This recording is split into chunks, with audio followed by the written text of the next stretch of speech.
Olá pessoal, meu nome é Eduardo Berardo, eu sou cuteleiro profissional. Quero convidá-los a conhecerem o meu blog Berardo Facas Custom, onde eu publico fotos das facas que eu produzo, artigos técnicos de cutelaria e também vídeos como esse. Esse é o Berardo Responde número 6. Mas antes de dar início às respostas, eu gostaria muito de poder agradecer as pessoas que acompanham meu trabalho. Eu recebi várias e várias dezenas de felicitações. Na semana passada eu publiquei os vídeos do meu teste de performance para Mastersmith e realmente me surpreendi com a quantidade de mensagens via Facebook, via e-mail, via WhatsApp, via YouTube, registrando, manifestando as felicitações no YouTube. E isso realmente me dá muita força para fazer o melhor que eu posso. Eu quero esclarecer, algumas pessoas entenderam que eu já me tornei um Mastersmith. Isso ainda, quem me dera, não é esse o caso. A prova para Mastersmith são 2 etapas. Eu fui aprovado na primeira e agora eu me encontro apto a fazer a segunda prova, que tem que ser em Atlanta. Espero que eu consiga fazer no ano de 2018. Então, muito obrigado. Para mim seguir, tocar as minhas 2 carreiras profissionais. Eu sou policial militar, creio que a maioria das pessoas saibam. É muito sacrificante. Para eu produzir minhas facas eu preciso acordar todo dia às 5h50 da manhã. Vou para minha oficina, trabalho até às 8h20. Às 9h estou no quartel, trabalho até às 18h. E às 18h chego em casa e volto para a oficina, trabalho até às 20h, 20h30. Então é muito esforço, muito sacrificante. Mas eu agradeço a Deus porque creio que é Ele que me capacita e vou dar o melhor de mim para poder fazer um excelente teste em Atlanta. Dessa forma eu gostaria muito de agradecer as pessoas que escreveram. Recebi muitas mensagens carinhosas, vejo o apreço que as pessoas têm pela minha pessoa e pelo meu trabalho. Isso me dá muita força para fazer o melhor que eu posso, porque realmente é muito sacrificante para mim para conseguir tocar as minhas 2 carreiras. Então, de coração, meu muito obrigado. Vamos às respostas. Rafaelo Trombeta, cuteleiro de João Pessoa, Paraíba, pergunta: professor, qual a relevância dos sistemas de aquecimento por indução eletromagnética para cutelaria de pequeno porte e médio porte? Rafaelo, eu acho que a relevância é maravilhosa, é primordial. A indução eletromagnética é fantástica porque é extremamente rápida, é muito eficiente e hoje nós só temos uma única limitação. O equipamento para fazer esse tipo de aquecimento nas barras de aço atualmente é absurdamente caro, tá? É muito caro. Então, creio que para a maioria esmagadora dos cuteleiros, hoje esse equipamento tem um preço impraticável. Mas espero que num futuro não muito distante o preço desse equipamento seja mais barato e a gente possa adquirir para usar na cutelaria custom. Realmente um equipamento fantástico. O Cleiton Antiqueira, São Paulo capital, ele me pergunta quais são os melhores aços inoxidáveis utilizados na cutelaria. E eu listei alguns aqui. O CPM S110V, CPM S90V, o M390, o ZDP 189, o EUMAX e o CPM S35VN. Esse, no meu ponto de vista, são os melhores aços. Todos eles são muito difíceis de importar, né? São extremamente caros, mas são aços de primeiríssima qualidade. Tiago Pérez, apreciador de São Paulo capital, pergunta: uma lâmina de aço em 1075 dobrado tem propriedades mecânicas superiores a uma lâmina feita por este mesmo aço por desbaste? Eu registrei a pergunta como ele me enviou, mas entendo que ele quis dizer uma lâmina de aço 1075 forjado, tá? A resposta é sim. Por quê? Porque o processo de fabricação das chapas de aço, o aço passa por um processo chamado laminação. Ou seja, ele é quente, ele é esmagado como se fosse uma máquina de fazer macarrão, massa de macarrão. E esse aço a quente ele é esmagado e ele vai passando por diversos rolos e diminuindo a espessura até a espessura final desejada pelo fabricante. E esse processo organiza as moléculas do aço no sentido longitudinal à barra, que é justamente o que confere grande dureza mecânica, grande resistência mecânica às facas forjadas. Então, no meu entendimento, a resistência mecânica é sim a mesma, tá? Jackson Schaffer, ele é cuteleiro da 5ª geração, olha que legal, 5ª geração de cuteleiros na família. Que honra, hein, Jackson? Ele é de Alfredo Wagner, Santa Catarina. Ele pergunta: meu pai revenia suas facas na forja a carvão, aquecendo a faca lentamente até atingir a cor palha. Essa técnica também era boa, porque os clientes sempre elogiaram o fio. Jackson, de todo o coração, quem sou eu para questionar uma técnica que dava certo, como você mesmo asseverou aqui, que os clientes elogiavam, numa técnica praticada por uma família que já tem 5 gerações de cuteleiros. Sem dúvida, meu irmão, com certeza funciona muito bem, tá? Precisa realmente de uma habilidade ímpar para conseguir fazer isso na forja a carvão, mas funciona tão bem quanto qualquer outro método de revenimento, seja feito na forja, seja feito lentamente no maçarico, ou seja feito no forno, tá? Meus parabéns, minha admiração por vocês, tá honrando essa tradição de família, e que Deus abençoe sempre o teu trabalho, tá? Wendel Lopes, cuteleiro de Formosa, Goiás, pergunta: no Berardo Responde número 3, você diz para finalizar o fio após a têmpera. Como fazê-lo a lima se o aço estará duro? Wendel, não faça lima, tá?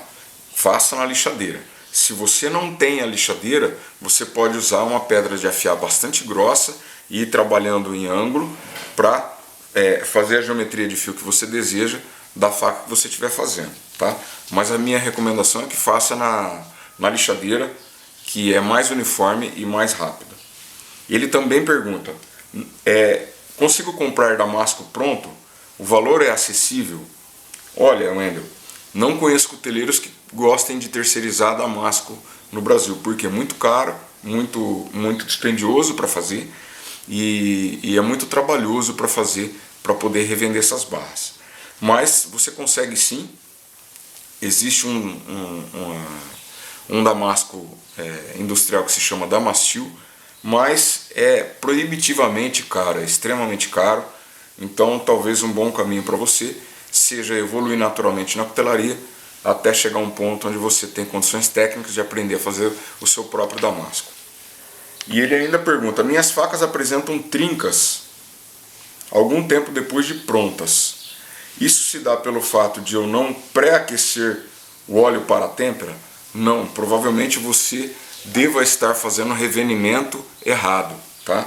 Ou esquecendo de fazer o revenimento, tá? Quando a lâmina trinca depois da faca estar temperada, não no ato da têmpera, muito provavelmente é por falta de revenimento, porque a lâmina está extremamente dura, está com pouca tenacidade, que é a capacidade de sofrer deformação e voltar à forma original, então ela trinca ou quebra, tá? Então provavelmente você deva estar errando ou negligenciando alguma questão com relação ao revenimento, tá bom? Claudinei Rodrigues Françoso, ele é cuteleiro de Santo Antônio da Posse, São Paulo, pergunta: qual técnica você utiliza para unir as duas partes de um cabo de marfim de mamute, como você faz, que não ficam emendas visíveis? Claudinei, vou produzir um vídeo específico a respeito disso, explicando mais detalhadamente. Aqui no Berardo Responde fica muito corrido para eu explicar essa técnica. Rodrigo Santos, cuteleiro de Canoas, Rio Grande do Sul, pergunta: você poderia falar um pouco sobre equilíbrio de peso entre lâmina e cabo? Vejo cuteleiros equilibrando facas nos dedos. Existem diferenças de equilíbrios entre uma Kemp, uma Fighter, ou uma faca de luta, uma faca de caça e uma faca de cozinha? Sim, Rodrigo, vou explicar um pouquinho. Toda a diferenciação de peso, o equilíbrio que a gente chama de balanço das facas, está intimamente relacionado ao uso que você vai ter para essa faca. Por exemplo, vou a dois extremos. Uma faca de luta, ela tem que ter a lâmina o mais leve possível. Por quê? Porque no ataque, se você erra o ataque com a lâmina, ela tem que ser o mais leve possível para você recuperar essa faca o mais rapidamente. Imagina você numa luta com facas, óbvio que ninguém está aqui estimulando a violência, mas numa luta com facas, você com uma faca extremamente pesada, imagina um machado na sua mão, onde você ataca, se você erra, fica muito lento e muito difícil de você recuperar a posição de guarda novamente, tá? Então uma faca de luta, ela vai cortar o quê? Somente duas coisas. Ela só vai cortar carne e tecido das roupas, certo? Então ela tem que ser o mais leve possível, para o ataque e a recuperação da lâmina ser o mais rápido possível. Já uma faca de campo, que é uma faca onde você pode, por exemplo, cortar madeira, uma faca de trabalho pesado, ela tem que ter massa deslocada para a ponta, justamente para funcionar como um machado, para a hora que você bater, a inércia do próprio peso cortar com maior eficiência mediante impacto, tá? As facas que normalmente se equilibram nos dedos são as facas de caça, que tem lâmina pequenininha, tá? Realmente, aí para ser uma faca bem manobrável, uma faca pequena, onde a gente consegue às vezes equilibrar nos dedos. E uma faca de cozinha, embora ela seja uma faca que tem que ser leve, ela tem o peso deslocado para a ponta. Não poderia ser diferente. Por quê? Porque normalmente uma faca de chefe de cozinha tem 10 polegadas de lâmina, 25 centímetros de comprimento de lâmina. Isso por si só já não tem como você equilibrar o peso a ponto de parar lá no dedo. Só se você jogar esferas de chumbo dentro do cabo para fazer esse equilíbrio, mas é absolutamente desnecessário e até errado. O ideal é que o peso fique deslocado para a ponta. Por quê? Porque o chefe de cozinha normalmente ele corta fazendo um movimento de mata-burrão, ou seja, o fio da faca ele não deixa de tocar a tábua onde vai ser cortado, qualquer que seja o alimento que vai ser cortado. Então ele trabalha em mata-burrão, fazendo como se fosse uma gangorra com o fio da faca que é curvo, tá? Para isso, o ideal é que o peso realmente seja deslocado para a ponta, mas lembrando que uma faca de cozinha não deve ser excessivamente pesado, porque isso vai atrapalhar o uso prolongado de quem quer que seja, tá? O Simonides Stevani, ele é cuteleiro de Ubatuba, São Paulo, pergunta: ao trabalhar com aço virgem, é necessário fazer a normalização, já que o processo de produção sofreu tensões para ficar no formato de chapa? Simonides, sim, especialmente os aços carbonos, tá? A maioria dos aços inox não é necessário, mas os aços carbonos sim. Já fiz faca por desbaste com aço carbono e eu fiz normalizações antes para justamente livrar as tensões internas e deixar o grão do aço de tamanho reduzido para que tenha boa retenção de corte e bom desempenho, boa resistência mecânica quando a faca estiver pronta e temperada, tá? Então a minha resposta é sim, faça. Se você for fazer normalização na forja, 3 ciclos é o ideal, e se for fazer num forno eletrônico, que é bastante preciso, acredito que apenas um ciclo seja suficiente, tá? Roger Boeira, ele é cuteleiro de Palmares do Sul, Rio Grande do Sul, pergunta: quais são os componentes utilizados na massa aplicada às espadas japonesas para fazer o Hamon? Pessoal, o Hamon é aquela linha de têmpera que a gente vê, aquele esvoaçado, aquela nuvenzinha que a gente vê nas lâminas perto do fio, nas lâminas das katanás, das espadas japonesas, que eu acho maravilhoso, tá? Eu consultei o mestre Rodrigues Fredo, meu amigo, a respeito disso, porque eu não tinha conhecimento a respeito, e ele me explicou que os componentes são argila, pó de carvão, pó de pedra de polimento, e algumas escolas usam óxido de ferro, tá? Os percentuais variam de acordo com o cuteleiro, não há um percentual específico. Tá bom, Roger? Muito obrigado ao Master Rodrigues Fredo. Um grande abraço. José Wiltenberg Silva Souza, cuteleiro, ele é de Passo do Lumiar, Maranhão. Ele pergunta: o que você acha do programa Desafio Sobre Fogo do History? Dá para aprender alguma coisa? Eu acho maravilhoso, acho muito legal, porque fomenta muito a cutelaria mundo afora, divulga, e isso, como já disse várias vezes em vários vídeos, isso beneficia todos os cuteleiros, tá? Então, acho maravilhoso. Dá para aprender alguma coisa? Sem sombra de dúvidas, dá para aprender alguma coisa, basta estar atento que você aprende várias coisas lá no programa. Eu só não gosto muito, especialmente daquela primeira etapa, onde tudo é feito no relógio, às pressas. Isso contraria um pouco aquilo que a gente acredita, como sendo uma cutelaria de alta qualidade, né? Mas acho válido. Fui convidado há cerca de 3 ou 4 meses atrás, recebi um e-mail, assim como alguns cuteleiros amigos meus também receberam e-mails, mas eu declinei do convite, justamente por causa dessa primeira etapa, onde as coisas são feitas às pressas, na correria, e isso contraria um pouco aquilo que eu acredito. Mas acho que o programa é super válido, acho que contribui sobremaneira com a divulgação da cutelaria mundo afora, tá? Romário Sátiro, cuteleiro, ele pergunta: como escrever nas lâminas? Creio que o Romário esteja perguntando a respeito de colocar a marca nas lâminas. Romário, existem 2 métodos mais utilizados. Você pode mandar fazer um carimbo, tá?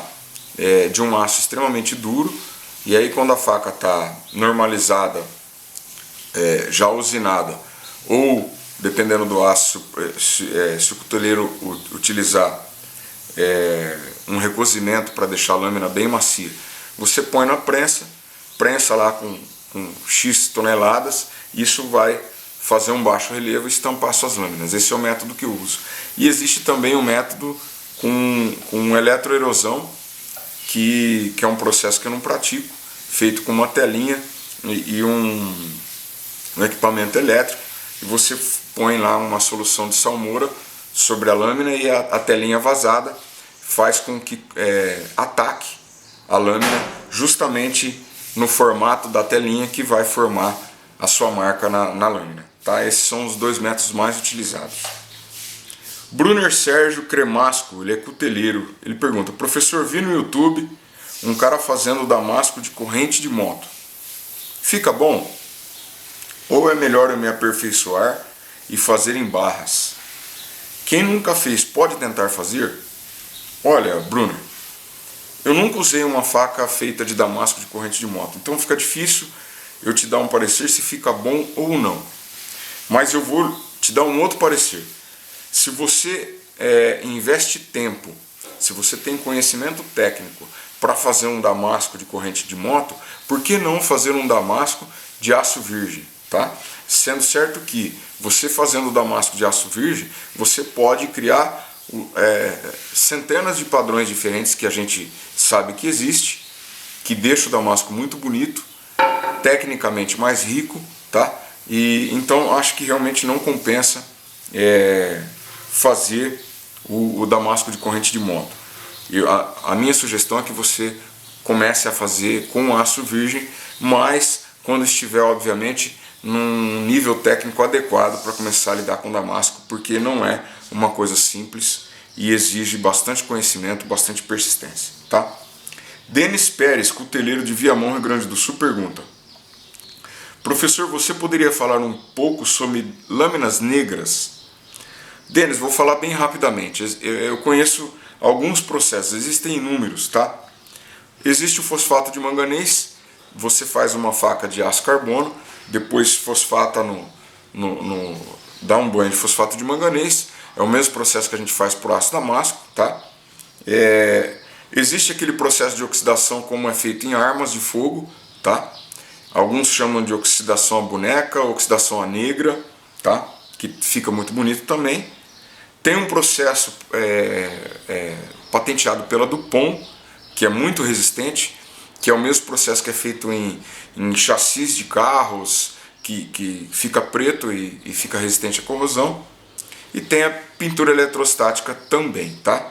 Não pratico nenhum desses tipos de processo para deixar a lâmina negra, mas também acho que fica bonito, gosto de lâminas negras. Tá bom, Denis? Lucas Ramires, ele é iniciante do Rio de Janeiro, capital, pergunta: professor, gostaria de saber onde encontro modelos, medidas e especificações de lâminas. Lucas, vou te dar o melhor conselho que eu poderia dar. Não se prenda a buscar modelos prontos, tá? Assim como na cutelaria a gente vai desenvolvendo a nossa destreza, a nossa habilidade técnica, conhecendo técnicas diferentes, é importante a gente também desenvolver o senso estético, proporções, design, etc. Então, o meu conselho para você é o seguinte: projete as suas próprias lâminas. Claro que no começo é bastante normal, bastante comum a gente se espelhar no cuteleiro A, B ou C, cujos trabalhos a gente admira. Então é normal isso, e é normal um aluno começar a carreira fazendo facas bastante parecidas com as facas do seu professor, é natural até. Mas o meu conselho é: não busque projetos prontos, X milímetros por tantas polegadas, por tantos milímetros. Não, eu acho que isso é negativo para você. Desenvolva o seu próprio senso estético de proporções, de design, e isso vai tornar você no futuro um cuteleiro mais exclusivo, mais completo, tá bom? Roberto Garcia Falcon, ele é cuteleiro de Montevidéu, Uruguai, ele pergunta: por que não se vê muitas peças com usinagem hollow, ground, côncavo, para testes de Journeyman e Master Smith? Roberto, o hollow ele foi muito usado na década de 70 e de 80, tá? Até antes, inclusive. E acredito que até um período bom da década de 90. Depois começou-se a fazer o flat convex, que é o que eu pratico, que a lateral da lâmina é reta, no sentido convexo, onde se encontra no fio lá embaixo, tá? Não vejo restrições nenhuma ao hollow. Acho que até o flat é mecanicamente mais resistente e tem algumas vantagens com relação a corte, porque não há degrau nenhum na lâmina. A lateral da lâmina é toda lisa, sendo que o hollow ele tem aquele côncavo e depois aqui tem uma maquininha onde a lâmina fica plana novamente, tá? Mas a diferença de desempenho é muito pequena. Eu particularmente gosto do hollow, não pratico, mas gosto. Tem algumas facas aqui feitas em hollow, gosto muito, acho muito bonito. Simplesmente é uma tendência atual das pessoas estarem fazendo mais o flat do que o hollow. Não tem nenhuma razão específica, é uma tendência do mercado e do desenvolvimento da cutelaria atual, tá? Claudinei Vieira, ele é cuteleiro de Joaquim Távora, Paraná, pergunta: professor, tenho bastante dificuldade em ajustar o cabo na guarda, sem deixar frestas, especialmente o chifre de cervo. Poderia me dar dicas de como fazer? Claudinei, eu expliquei isso em um dos vídeos onde eu faço o ajuste da madeira, do cabo de madeira na espiga a quente, tá? É o mesmo método que eu uso. Você vai ajustando e vai olhando o contato do chifre de cervo com o aço contra a luz. Se existirem frestas, você vai conseguir identificar, e aí você gasta na região que está mais alta até que toda a superfície se toque, tá? É o mesmo processo que eu uso para praticamente tudo. Então sempre olhe contra a luz, com as partes encostadas. Se não estiver passando luz nenhuma, está em contato perfeito. Se estiver passando luz, você gasta onde está mais altinho até que a superfície toda se toque por igual, tá bom? Mário Pércio Mêndola Mansano, ele é chefe de cozinha, cuteleiro de Camboriú, Santa Catarina. Ele pergunta: o que você acha do uso da micarta? Já usou alguma vez? Mário, eu acho maravilhoso, tá? Para quem não sabe, a micarta, ou celeron, como é chamado aqui no Brasil, é um material de cabo sintético. Ele é feito com uma trama de tecido, né? Então é tecido saturado com resina fenólica e prensado. Ou seja, é um material absolutamente indestrutível, não tem como se destruir, a não ser que você pegue uma marreta enorme e detone o cabo da sua faca. Mas para um uso convencional, a micarta ou celeron é infinitamente mais resistente, mecanicamente falando, do que qualquer outro material de cabo. Eu sou totalmente a favor, gosto óbvio de materiais clássicos, uso muito madeira estabilizada, mas eu gosto demais do celeron ou da micarta, acho fantástico. Já usei, gosto muito, tenho aqui na minha oficina para atender a pedidos de encomendas, tá? Gosto demais, eu aprovo, não tenho absolutamente nada contra, só a favor. É um material muito bom. Só uma recomendação para quem vai usar. Por se tratar de um material sintético, quando você estiver usinando, ele faz um pó muito fino, tá? Use uma boa máscara e coloque um ventilador em cima de você para jogar esse pó longe de você e da lixadeira, tá? É melhor sujar a oficina do que você ter o corpo todo revestido por esse pó que é sintético e obviamente não faz bem à saúde, tá? Então, um cuidado redobrado na usinagem desse material, tá? O Odair da Silva, ele é admirador e iniciante de Pato Branco, Paraná, pergunta: gostaria que você falasse a respeito da espessura das facas. O que é mais adequado para cada modelo? Odair, a minha resposta está intimamente ligada à resposta que eu dei a respeito do balanço do equilíbrio de peso das facas, tá? Na verdade, as pessoas têm uma ideia assim, pô, se eu tiver uma faca com 8 milímetros de dorso, ela vai ser absolutamente indestrutível, tá? Se você tiver uma faca com 4 milímetros de dorso bem construída, ela também vai ser indestrutível, tá bom, pessoal? Então, às vezes as pessoas pensam que tem que ter um dorso gigantesco para você ter resistência mecânica, tá? Não é necessário. Se a faca receber um tratamento térmico adequado e uma usinagem adequada, ela também será indestrutível. A questão da espessura das lâminas está relacionada ao uso. Então, normalmente uma faca de cozinha, uma faca de caça, uma faca de luta, a gente faz ela mais levinha. Então, está relacionado ao peso, não à resistência mecânica, tá? Então, nós precisamos desses modelos de facas mais leves. Então, a gente faz com dorso mais fino. As facas mais pesadas, a gente necessita de mais massa. Então, não está relacionado à resistência mecânica. Mas numa faca de campo, numa camp knife, com 10, 12, 13, 15 polegadas de lâmina, a gente precisa ter muito mais massa, porque ela vai ser usada para cortar batendo. Aí sim a gente precisa de um dorso maior. Então, ressaltando, não está relacionado à resistência mecânica, mas sim ao deslocamento de massa quando você vai usar a faca, ok? Janquiel Conte, iniciante de Marau, Rio Grande do Sul, pergunta: como fazer o fio da faca após a têmpera? Janquiel, só para não esquecer da sua pergunta, já respondi, tá? Faça na lixadeira ou faça numa pedra de afiar, caso você não tenha lixadeira, numa superfície bem grossa, tá? Mais uma vez, pessoal, os meus agradecimentos pelas manifestações, pelas felicitações pela minha aprovação no teste, tá? Certamente, se Deus me permitisse me tornar um Master Smith no futuro, isso não vai me mudar de maneira alguma o meu comportamento ético, o meu comportamento moral, não vou me achar mais do que ninguém, tá? Eu simplesmente busco isso porque essa é a certificação mais desejada no mundo. Dê uma olhada essa semana no site da American Bladesmith Society. No mundo inteiro nós só temos 119 Master Smiths. No Brasil nós só temos um, que é o Mestre Rodrigues Fredo, tá? E a nossa busca não é no sentido de achar que eu sou melhor que ninguém, ou disso me envaidecer. Isso não há risco nenhum de acontecer. Continuarei sendo a mesma pessoa. Isso, se Deus me permitir, ser aprovado, porque eu entendo que Deus é quem nos capacita, tá?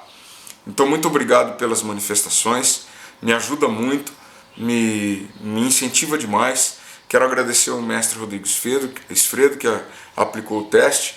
Agradecer ao Luiz Gustavo Gonçalves, nosso querido gafanhoto, meu amigo, meu irmão querido, que cedeu o espaço da sua oficina e providenciou os materiais para o teste lá em São Paulo, e também meu querido irmão Rodrigo Rabelo, que estava lá dando uma força, torcendo por mim, tá? Um grande abraço a eles, que Deus abençoe a todos eles, tá? Pessoal, obrigado, tá? Compartilhe para que as pessoas possam ter acesso ao conhecimento e participe enviando suas perguntas para berardoresponde@gmail.com.